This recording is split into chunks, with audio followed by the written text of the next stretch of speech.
ఏలూరు జిల్లా జంగారెడ్డిగూడెంలో drug control అధికారులు ముమ్మర తనిఖీలు చేపట్టారు. Drug control administration director general ఆదేశాల మేరకు విజయవాడ నుండి వచ్చినటువంటి ప్రత్యేక బృందాలు పట్టణంలోని పలు మెడికల్ షాపులను క్షుణ్ణంగా తనిఖీ చేశాయి. తనిఖీల్లో భాగంగా కొన్ని మెడికల్ షాపుల్లో నిబంధనల ఉల్లంఘన జరిగినట్లు అధికారులు గుర్తించారు.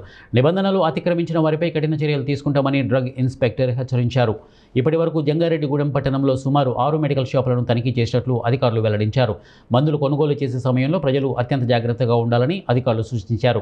మందుల ప్యాకెట్లపై గడువు తేదీ తప్పనిసరిగా చూసుకోవాలని, ప్రతి కొనుగోలుకు సంబంధించినటువంటి సేల్ బిల్లును ఖచ్చితంగా అడిగి తీసుకోవాలని కోరారు.